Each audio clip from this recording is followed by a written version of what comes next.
Welcome to episode 537 of the Brainy Business, understanding the psychology of why people buy. In today's episode, I'm excited to introduce you to Richard Shotton and MichaelAaron Flicker, co-authors of Hacking the Human Mind. Ready? Let's get started. You are listening to the Brainy Business Podcast, where we dig into the psychology of why people buy and help you incorporate behavioral economics into your business, making it more brain-friendly. Now here's your host, Melina Palmer. Hello, everyone. My name is Melina Palmer, and I want to welcome you to the Brainy Business Podcast. What do Kraft Mac and Cheese, Liquid Death, and Dyson have in common? No, this isn't the setup for a joke, but it is a curious question with a brainy answer. Today's episode is all about discussing what makes some of the world's most iconic brands so effective at getting and keeping our attention, and more importantly, what you can learn from them and apply in your business right away. So where can you learn these lessons? Well, there's a brand new book on the shelves called Hacking the Human Mind, co-authored by today's guests, Richard Shotton and MichaelAaron Flicker. If you're a longtime listener, you probably remember Richard from when he was on the show a couple of years ago to discuss his book, The Illusion of Choice. He and MichaelAaron also co-host a podcast called the Consumer Behavior Lab and focus their work on making behavioral science accessible and actionable for marketers. Hacking the Human Mind breaks down the behavioral science behind 17 beloved brands. Each chapter focuses on one of them, from Snickers and Starbucks to Guinness and Klarna, unpacking the psychological principles that helped them break through the noise so you can too. Really quickly, before we get into the conversation, I want to be sure you know that there are links in the show notes for my top-related past episodes and books, ways to get in touch, and more. It's all within the app you're listening to and at thebrainybusiness.com/537. Now let's jump right in. Richard, MichaelAaron, welcome to the Brainy Business Podcast. Thanks for having us.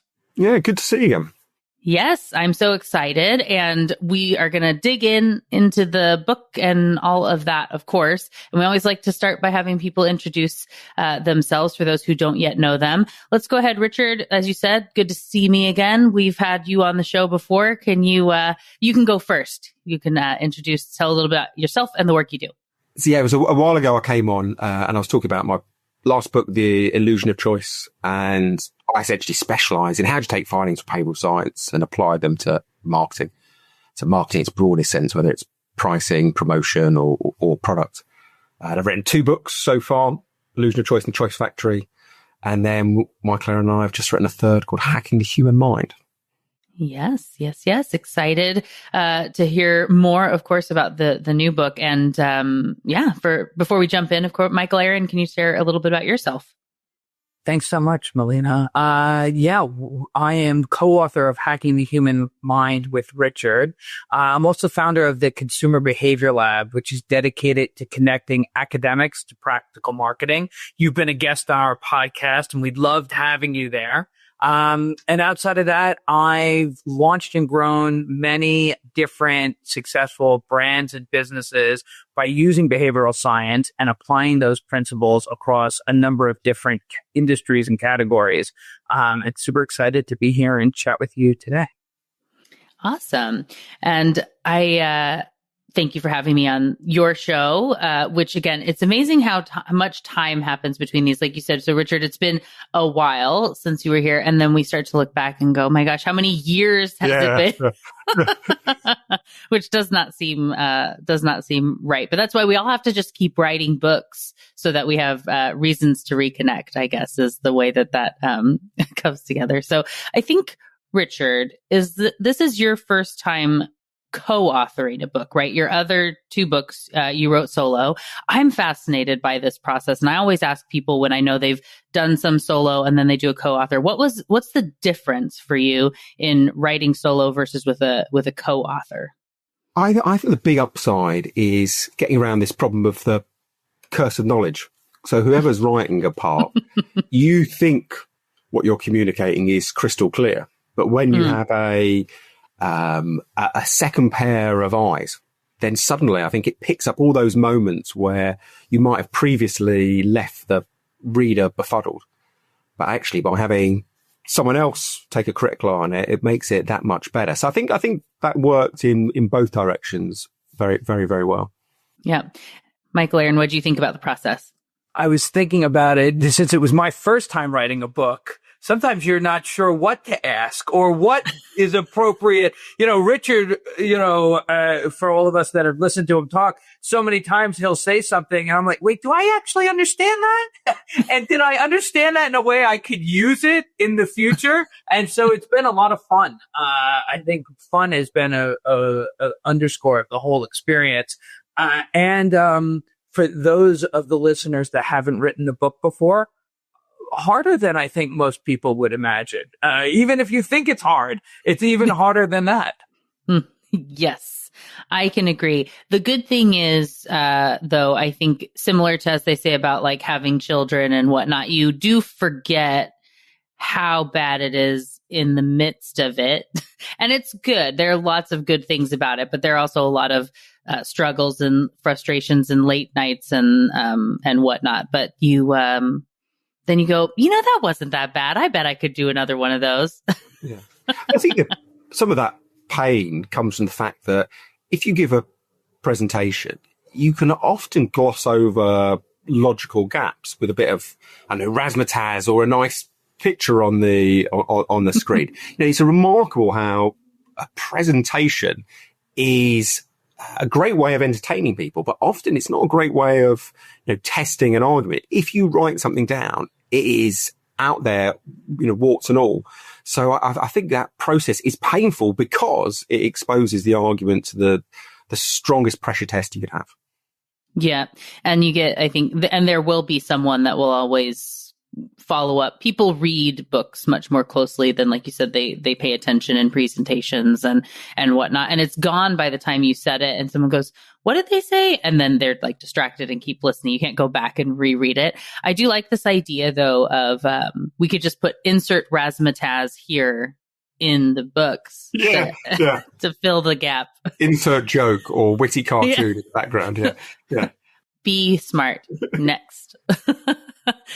Well, I think with this book, in some ways, it's similar to your other books, Richard, in the very specific chapters about a thing, but it's also completely flipped in that instead of being just about like a concept with the stories, this is a specific case study, a brand per chapter. And then we dig into some concepts that are coming into play there. Can you all share a little bit about, what drove you to want to write the book? Like you said, your first MichaelAaron, your third Richard, and then coming together to do this. Why did you feel like this book needed to exist? What are you hoping it's going to do for people? Why'd you approach it this way? Well, I think the focus, as you say, is slightly different from Choice Factor Illusion of Choice. What we did this time is be led by the brands.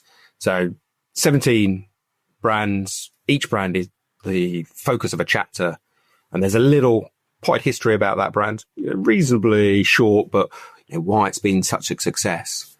And then we say, well, here are one, maybe two, maybe even three behavioral science principles that they have used that have powered that success.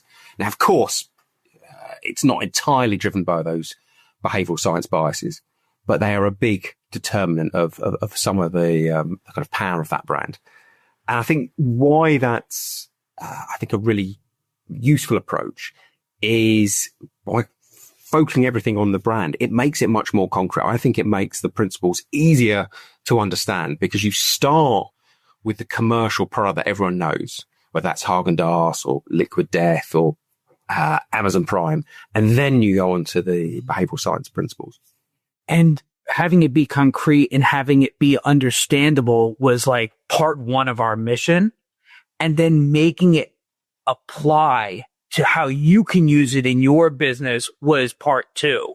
And so often we found in our work with clients and our work with talking to the public, people couldn't really remember the name of the bias, but they could remember the story that was with the bias. And so the concept for the book came when we were talking about how could we make everything more memorable? How could we get people to remember, oh, it was Apple that had this example and that example. Oh, yeah, it's called concreteness. Or it's Guinness. Oh, yeah, that's the pratfall effect. And for us, it was about trying to get a deeper, more permanent hook into folks' minds. And then they can remember then that's how I would use it in this business case or on this campaign that we're working on.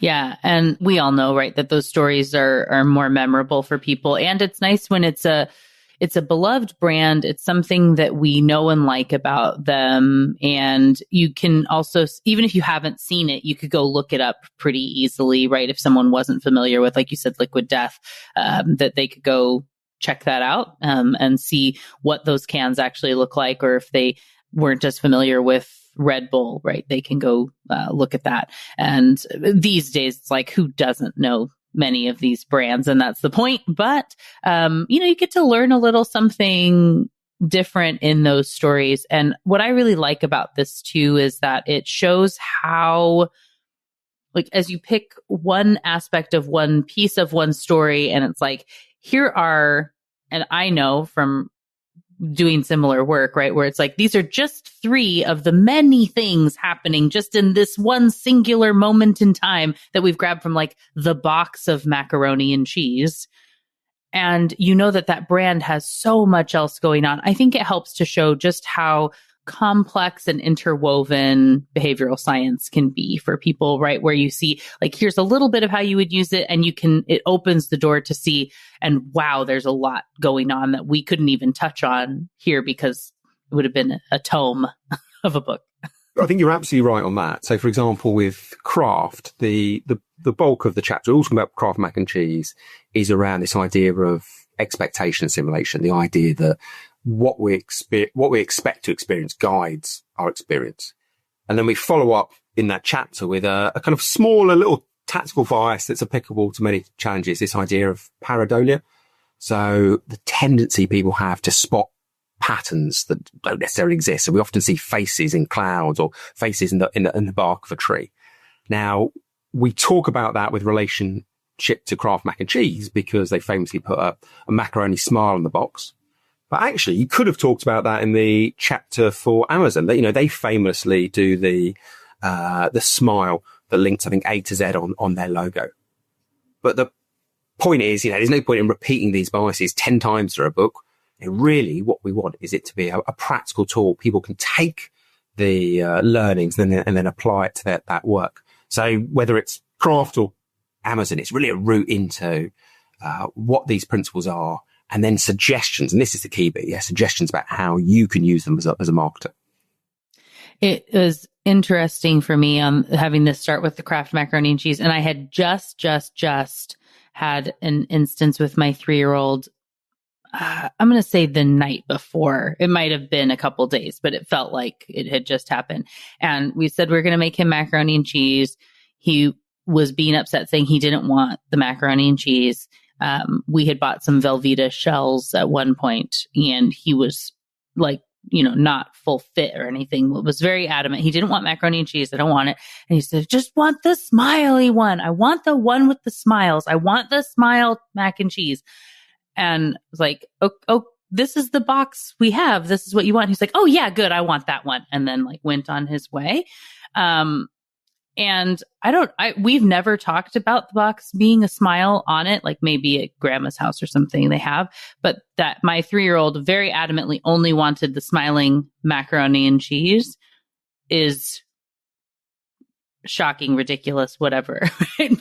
But that's the thing that he was so stuck on from the box is pretty amazing when it feels like it shouldn't matter. You just show noodles on the box, and people would probably have said to Kraft, right? No, you need the whole bowl to show all the things in a big heaping bowl of stuff versus a single upturned noodle, right? Who cares about one noodle? But being able to show that simplicity and that smile and how that, resonates with tiny baby children like mine. Yeah, and I think, what your son's story does more than anything else is prove the idea that it's a mental shortcut. What we're doing is not selling how beautiful the macaroni and cheese elbow is. we're interrupting you in the aisle and saying, oh, like, notice us ahead of everybody else. And sometimes all the studies in the world, they can help give you confidence you're making a smart choice. But the lived experience of someone remembering the smile that shouldn't even understand the advertising, it proves that, or it just gives more confidence. I'm not sure it proves it, but it gives you more confidence that that's what's really happening here. Yeah, for sure. I think there's a combination. The example of Kraft makes it easy to understand and therefore apply. But then what we kind of felt before we were writing the book was there's an awful lot of books out there like Good to Great that take a brand that's been successful and then guess what's driven that success. And often they don't have a great record of continuing that overachievement.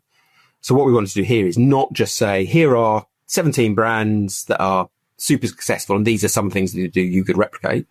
We also wanted to cross-reference, are those tactics backed up in more experimental settings? So, for example, with pareidolia, there's a series of studies from 2019 from Guido, who gets a large group of people and keeps on showing them pairs of ads.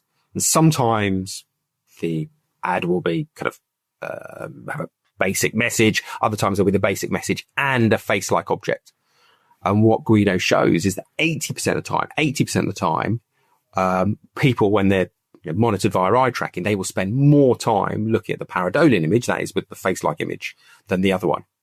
And that is even more extreme when you get to short attention span areas. So if these images are flashed up for less than half a second, 92% of the time, the pareidolian image will get more of the attention than the non-pareidolian one. So your child's behavior is not just an anecdotal single instance. There is a huge body of evidence that suggests we are much more likely to pay attention to pareidolia imagery. So I think, it's that mix of case study and the behavioral science experiments behind it. Yeah. And back to Richard's point about a number of business books that explain why the brand was great. Our thesis is not that the behavioral science proves why they're going to continue to be great in the future. It's about using the macaroni and cheese box as a vivid illustration of how behavioral science can be applied well. And we end each chapter saying, and here's some things you could try to do on your brand, in your company, to bring these to life. So we're really trying to design this as a handbook for those to take the academic research, take the brand example, and use it in their business. It's our hope. Well, this is the audience for it, because that's pretty much all I strive to do and talk about here as well at the Brainy Business. So I know people are going to love the book and the stories and the examples within. With that in mind, I'm going to prompt for each of you to pick a chapter, a story, a brand, to dig in on a little bit about why it was included, what a lesson is, just to kind of show some of the examples. We, of course, talked about Kraft. So what would be another one that you each would want to share? And whomever wants to go first, feel free. Sure. I can start with a chapter we did on Snickers. And Snickers has just got one of these iconic campaigns of the 21st century. They have a famous tagline, "You're not you when you're hungry." What we really looked at was how they used the campaign to solve a very well-known issue in behavioral science called the attention to action gap, which is I can better get my product to be bought if we can close that intention to action gap that exists. And we go through a study that shows how this gap exists and how brands can close it. And, famously what Snickers does in this example is they connect the consumption of their brand with not just being hungry, but being hangry. That's being angry when you're hungry, and how Snickers can satisfy that and return you to a less irritable state. So we look at the brand, we look at the campaign, we look at the academics behind it, and then we talk about how other brands can help close that intention to get your brand to actually getting it to action. That was a chapter that I start to apply it wherever I go. It's like one of those chapters that sticks with me. Yes. And it was fun to relive. I remember when those commercials first came out, and the late great Betty White, right, out on the football field. And when you watch it and you go, what is happening? Like, what is this? Right. And then you get to like laugh along with it, and knowing, this great point of having too often the joke or something is not tied with the name of the brand, right? So you don't have that where you have the memory of it, but it wasn't synced with the brand name, the logo, the point. And so people don't remember the right thing to be able to take the action. And so, yeah, Snickers definitely does a really good job. Mars has a lot of really smart branding that they do and have done throughout the years. I think they're fun. They're good people. All right, Richard, you want to jump in on one? Yes. Well, for me, and this is a bit like asking someone to pick between their children, but kind of social faux pas aside, I think I really like the Dyson chapter, because we start off with this idea of one of the key things Dyson do. If you look at the website, look at the ads, in fact, if you open James Dyson's autobiography, the very first lines are, I went through 5,127 prototypes before I got to the bagless vacuum. And that is a classic example of the illusion of effort. So logically, it shouldn't matter how many prototypes and variants the bagless vacuum went through. All that should matter is the quality of that piece of kit. But behavioral scientists aren't just interested in what people should do. They're interested in how they actually behave. And what we know from experiment after experiment is that if you can create this illusion of effort, if you can make it look like you've put lots of effort into your product, exactly the same thing will be rated as preferable. So there's an amazing study that we cover in the book by Andrea Morales. So she's at the University of Southern California back in 2005, recruits a group of people, and she shows them a list of 10 apartments that meet their requirements. Now, the twist in the experiment is sometimes people are told that the estate agent spent an hour generating this list and they used a computer. Other times they are told the estate agent took 9 hours to generate the list and they did it manually. Now, apart from that tale of effort, everything else is exactly the same. When people rate the quality of the estate agent, though, you get this markedly different effect between the two groups. So the group who heard the high effort story, they will rate the quality of the estate agent 36% higher than the group who heard the low effort. Now, Morales' argument here is that it is really hard to judge the quality of a service. And when we're faced with complex questions, we replace them with simpler ones that give us an almost as good answer. And the simple question here is, well, how much effort did the real estate agent go to? So we use effort as a proxy for quality. Now that I think is super interesting, great use by Dyson, lots of other people, but I think it's super interesting at the moment because lots and lots of marketers are grappling with the, with words, grappling with the problem of AI. And what the illusion of effort suggests is you've got to be quite careful, especially if you're a service provider, if you speed up your output. Because if you give people objectively the same quality of product using AI, but you do it quicker, people tend to rate that service as worse. Now, that's not just speculation. There's an amazing recent study from Kobe Millet at VRU, it's one of the big Dutch universities. And he does something quite similar to Morales, but this time he doesn't mention the amount of hours put into a product. He shows people exactly the same poster. Sometimes says it's hand drawn. Sometimes it's created by AI. And what he finds is when you look at things like ratings of creativity or purchase intent, it's about a 50-60% higher willingness to pay if people think it's hand-drawn. And he attributes this back to the illusion of effort. If you churn out products quicker, even if there is no real deterioration in the product quality, people will assume that's been the case. So the argument here is not that you should ignore AI. I think that'd be, a Luddite approach, would be sticking your head in the sand. But the argument here is if you speed out delivery of products, you have to draw your attention to the amount of effort you've put into creating the systems that allowed you to speed up the processes. And unless you do that, you'll actually be a victim of this idea of the illusion of effort. So I think that was one of the chapters that I thought was most interesting, especially with this link back to some of the current problems marketers are grappling with. And to the point, Melina, that we were talking about earlier in the conversation, that the book sometimes has so much more material than you can cover. We went looking for how can we use this example, and we found a Japanese fast food restaurant, Itsu, who said, 10,000 hours is what makes a master.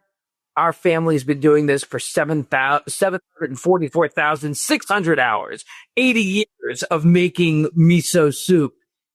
And what was so lovely about the example is everyone can show this illusion of effort. It doesn't have to just be an inventor like Dyson or dealing with, the estate agents and making how long it took to make a list. Even family businesses can use their lineage to show how much effort's gone into something. So just a lot of nice examples to get people thinking. And the other bit I really liked about that chapter was that Morales study. It's a little bit different to most marketers' experience, and real estate agents are not the biggest category in marketing. So what we also tried to do here is close the gap between the existing academic work and the situation small businesses, entrepreneurs and marketers will find themselves. So we reran her study, but this time, rather than set it in the world of real estate agents, we showed people a design for a bottle of vodka, a fictitious brand. And then sometimes we told people this has gone through, 150 iterations of design. Other times we made no mention of the number of iterations. And what we found is for that vodka brand, absolutely the illusion of effort affected people's rating of the design. And people were much more likely to think it was an amazing design if they heard about the story of effort behind it. So I think, the chapter's like a little microcosm for the book, really. Yeah. And what I love about the illusion of effort just in general is where it could be that it took umpteen zillion hours because you're really bad at it. It doesn't it doesn't mean anything most of the time. But we perceive whoa, so much dedication that, that went into this. And so it must be good because I wouldn't have put that much time in, or I wouldn't have been so dedicated or cared as whatever, all the reasons that go into our brain as to why that matters. If I spent 10,000 however many, 80 years on something, I bet I'd be pretty good at it. So they must be really good at it. Right. But, all those hours with 80 years, it could have been, 700 people all spending a little bit of time, right? All the things that we don't necessarily tie the logic in together. We know it wasn't in that case, right? But it's such a fascinating thing. And as you said, in this space where AI is allowing us to do things faster, and in a lot of ways, it's one of these counterintuitive things, right? Where you want to almost brag about look what I was able to do. I was able to do this so quickly, and it allowed me to create 15 reports for you instead of one. It's I would have rather had one report you really put effort into. And maybe not, but it feels different in that moment. But being able to say, how much time you spent, like you said, in creating a custom GPT that allows you to do this. I invested however much time to be able to create this better output for you. And there's however many hundreds or thousands of hours into each report behind the scenes, even if it outputs quickly or something. And it doesn't have, it certainly can be. And I think the examples of the Millet experiment and the Morales one are quite explicit statements of effort. But you can also imply effort. So one of the other studies we discuss with and talk about the potential implications for people is a lovely one by Ryan Buell and Michael Norton. Norton's at Harvard, where they get people to look at a comparison site. So it's a bit like Skyscanner. And some people just go through the process as per normal. Others go through the process, but the results are slowed down. And while people are waiting for their flight, there's a little bar that goes around saying searching Alitalia, searching Delta, searching United. And they delay it for a couple of seconds. And what they find is that people will rate the comprehensiveness of the results about 10 or 15% higher if they were in that second group. So even though on an objective level, they've got a worse service, it's been slowed down, because the website was transparent about what was happening during that delay, they thought the end result that they received was much more comprehensive. So I love the idea of this bias because you can apply it very explicitly, like Itsu, like Dyson, but you can also design your products to make the effort more transparent. So if you're a restaurant, make sure people can see into the kitchen.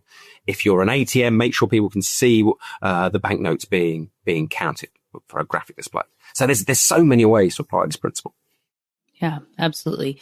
And with websites too, if you sit and there's nothing and you're having these questions of like, is it doing something? Am I making progress? Is this happening? It's so frustrating. We've all been in those moments, right? And even just if the thing is filling in a circle or it's got the bar that's doing something, but it's saying anything. And I love them when they're kind of funny little like jokes along the way, right? Where it's got to do with, where it's like, checking this thing, moving over here, lifting that, whatever. And it's like, it's not actually doing that, but it feels like, all right, we got something going on. You can kind of laugh along as it's doing the progress bar. It feels like it's, quicker and it's reassuring, in that process. So, lots of tips and things for people. I think you're right. It's interesting when you start looking at real world examples of great user experience, you can see that there are multiple principles being drawn on. So I think some of the benefit of being transparent about your efforts is increasing quality perceptions because of the illusion of effort. But I think also in those examples you mentioned, another positive upside is it removes ambiguity.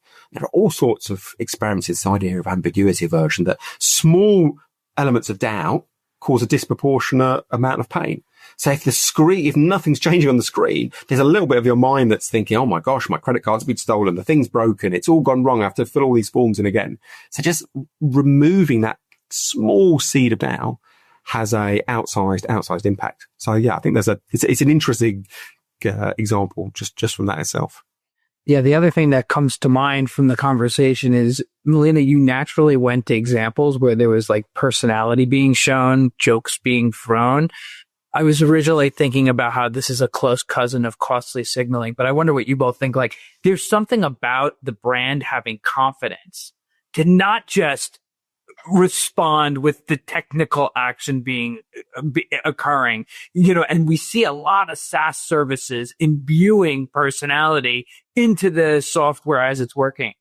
There's something happening there from a behavioral science lens that gives you not just removing friction and confidence something's not broken, but actually you learn about the product in the moment of waiting, or you get the sense that they have enough confidence in their product to have a little personality while you wait. I mean, that to me, there's something about the how it's done that makes an impact too. I don't know if that brings up anything for you too, but it to me feels like there's something there.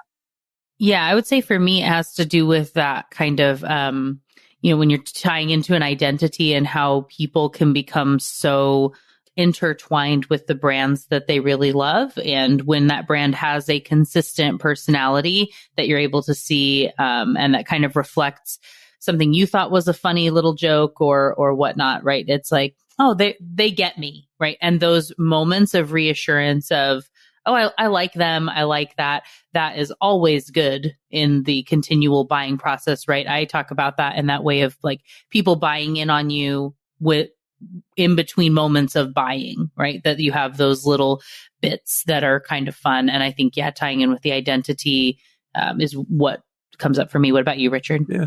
Well, in the Snickers chapter that we were talking about earlier, we cover quite a lot about the power of humor. So And not only that there are individual studies that show, you're going to boost memorability if you add a dash of humor to your ads. Even better than that, there are meta-analyses done by people like Martin Eisend that have looked at multiple papers and seen consistently that purchase intent, brand warmth, reduction in negative feelings are all associated with humorous campaigns. Now, when you first say something like that, some people might think, well, that's a statement of the bleeding obvious. Every advertiser worth their salt knows this. But actually, if you look at the data, and Kantar have done this, so they've looked at over 200,000 ads across the world over the last 30 or so years. What they've shown is that there is just this repeated long-term decrease in the use of humor by mainstream advertisers. So it's gone from about 55% at 2000 down to about 35% of TV ads now. So it is a lesson that we are repeatedly ignoring as advertisers. Now, I think why that's so effective is partly, we lean into stimulus that bring us pleasure. So creating an ad that amuses, encourages people to lean in. But also, I think to MichaelAaron's point, there is a degree of costly signaling because a joke is a risk. If you try and make a joke and you fail, it creates reputational damage. So you only do this if you've got, I think, the kind of intellectual abilities to carry it through. So I think, we often talk about costly signaling as a display of wealth on the advertiser's part. I've got lots of advertising budget. I'm spending extravagantly. Actually, creativity and humor, I think, are other ways of costly signaling because you are exposing yourself to a genuine downside of falling flat on your face if you don't land that joke. So absolutely, I think that's another reason why this works so well. And it's a lot harder to be funny than people realize when they go to do the ad. And like you're saying, in the process of writing the book, and you're like, this makes complete sense. And then somebody hears it or sees it, or you didn't think about something that you were sure was going to be funny, but they didn't have the background. I mean, there are a lot of ways that those can go wrong, to be sure. So potentially this kind of loops around. I've made the connection in my brain, but it's because I know what I'm going to ask. And so potentially feels like a really long leap for the rest of the world. And we accept this, because I'm not trying to be funny in it. I'm just going to make a connection and we're going to go from there, which is, as you said, you didn't try to say, here are the 10 brands that all do this exact same thing. And then your business can be like them in this way, right? It's not like there's the summary chapter at the end that's saying, and so now do all of these things in this way, and you too will be great like them, right? Like they all had these pieces, but you do have one, I don't know if it's like a warning sort of a chapter, but this like conclusion and moving forward. And I don't believe in over 500 episodes, we've never actually, I think, talked about the Semmelweis reflex before. So it felt like a great opportunity to take this, to talk a little bit about what that is as we kind of wrap up and move forward as we learn. So who wants to jump in and start on that? Richard, shall I set up the situation in 1840s Vienna, and then you knock it down and tell everybody a little bit about what happens in the story? Yep. It's the 1840s in Vienna, and it is safer to give birth in your kitchen or your bedroom than in the city's best hospitals. And the question is, why do close to 12% of mothers die giving childbirth? And nobody has an answer. And so in comes Ignatius Semmelweis, who's fresh out of med school. And he has this idea, maybe he's 3 years out, Richard, something. He's only a few years out of his medical training. And he has this insight that maybe there's a reason that the midwives who only give birth have such dramatically lower rates of death amongst women giving birth than the surgeons who go from working on a patient who has just died and then giving birth. Could they be carrying something from one place to another? And the idea of bacteria is not yet known in the medical field. So this is the situation that he sets up. Richard, why don't you take it from there? What happens when he tries to prove this? Yeah, so he's essentially quite successfully proves that the midwives are much more likely to save the lives of patients because they haven't been moving from cadavers to helping people go through labour. But unfortunately, once he runs his experiments, creates quite conclusive evidence, he falls on deaf ears. Now, even though he thinks he's discovered a way to save hundreds of thousands of lives across the globe, most of his colleagues ignore him because he doesn't have status.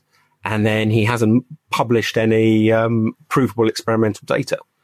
So he eventually goes mad with the kind of stress of this. Ironically, when he is put into a mental asylum, the guards have to grapple with him, and he ends up dying of the sepsis that he had been researching. But this whole idea of inventions or innovations occurring and then the wider world ignoring them is a repeated thing through science. People don't just create an invention and then everyone merrily accepts it. They are ignored again and again and again. There are dozens of examples of this happening. So one of the things that we thought with the value, I think, of behavioral science is not just that it identifies the tactics that brands can use. If you are working in a marketing agency, if you are a consultant, it also gives you the evidence, the really powerful, neutral evidence from respected academics that then you can use to persuade people to accept your recommendations. So you've got this one superpower of identifying what works. But then the other part, which we don't talk about enough, is because you've got this experimental evidence, you have also got an ability to far better persuade your colleagues, persuade your clients to accept these recommendations. So I think that's an underutilized value to behavioral science there.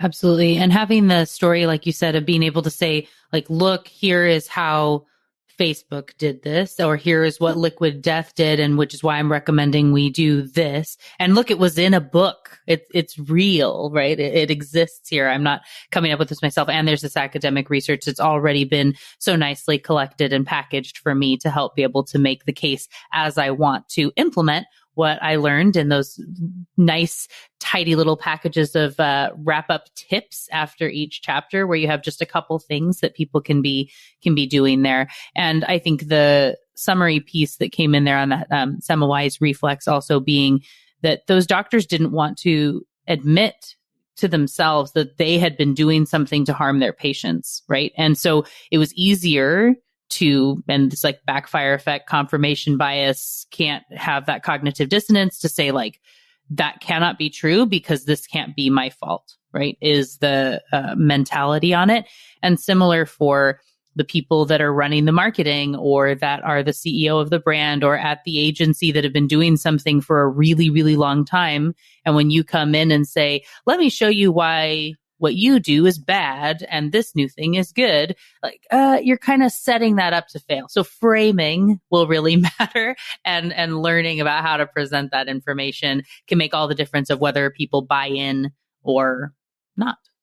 Yeah, I think you're absolutely right there. And I think that's the best way to think of behavioral science, that, these experiments are not you ordering or mandating that someone should change their marketing behavior in a particular way. When they're best used is if you share the research with a client, if you take them through the experiment, the methodology, the results, or suddenly it will shift the conversation from, should we use expectation assimilation to how do we use it? I think it gives you that shared bit of knowledge that you can both work together on to apply. And that's a much better way of using it.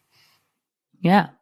And of all the endings all the final analogies we thought to use, one of the reasons Semmelweis became the final one was because it's also a story of what happens if your recommendations don't get followed. If you can't convince someone to use more academically backed research to guide their marketing, don't go mad. I mean, that doesn't, there's always another day. There's always another thing to go. And it's lighthearted and serious, just because your ideas aren't the ones that guide that rule the day doesn't mean that there's not much more good work to do. Imagine if Semmelweis had another 40 years of medical impact. I mean, the world would be a better place for it. So for us, it kind of carried double meaning at the end. It very much had me thinking as we go to wrap this up, but there's that Saturday Night Live skit where Ryan Gosling is so upset about the Avatar logo and that it's just papyrus font, and he's like sitting outside like, I know it, and it's, he goes absolutely bonkers about this thing that he knows to be true, but no one will listen to him. So that we'll link it, in the show notes, along with your, of course, to the book and to connect and everything. But for everyone who is now so excited to get their copy of Hacking the Human Mind and to be able to connect with you, what's their best path to be able to do so? So we have the consumerbehaviorlab.com has all of our ways to get to reach out to us and get connected. And we have a landing page for the book. It's the consumerbehaviorlab.com/HTHM for Hacking the Human Mind, where you can get all the information on the book there. Awesome. And we'll connect to your LinkedIn profiles and whatnot to make it easy for people. So thank you again, MichaelAaron and Richard, for joining me on the show. It was very delightful to chat with you today. Thank you for having us. Thanks for having us. Thank you again to Richard Shotton and MichaelAaron Flicker for joining me on the show today. What got your brain buzzing in today's conversation? For me, I always love the focus on small, thoughtful details that make a big difference, like that smiley macaroni on a box or the statement about effort. Those can have surprisingly large impacts on perception and behavior when they're used effectively. Whether it's pareidolia, the illusion of effort, or the intention-action gap, this episode was full of practical tools and insights for anyone looking to build a brand people remember, love, and actually buy. And these were just scratching the surface. Remember, there are 17 different brands featured in the book. I also appreciated that final chapter with the story of the Semmelweis reflex. It's such a powerful reminder for how hard it can be to change minds, especially when pride or tradition are involved. But it's also a hopeful message that with the right evidence and a thoughtful, strategic, behaviorally informed approach, we can get people to embrace new ideas. That's something we can all get behind, regardless of role or industry. So I'm curious, what brand example or principle stood out most to you? Was it the hangry story from Snickers, or maybe Dyson and the illusion of effort? Come share it with me on social media. You'll find me as the Brainy Biz pretty much everywhere, and as Melina Palmer on LinkedIn. There are links in the show notes to make it easy, as well as for my top related past episodes and books, including Hacking the Human Mind, ways to get in touch with Richard, MichaelAaron, and myself, and more. It's all waiting for you in the app you're listening to and at thebrainybusiness.com/537. And thank you again to Richard Shotton and MichaelAaron Flicker for joining me on the show today. It was a delight to chat with and learn from you. Join me Tuesday for another brainy episode of the Brainy Business Podcast. It's going to be a lot of fun. You don't want to miss it. Until then, thanks again for listening and learning with me. And remember to be thoughtful. Thank you for listening to the Brainy Business Podcast. Melina offers virtual strategy sessions, workshops, and other services to help businesses be more brain-friendly. For more free resources, visit thebrainybusiness.com.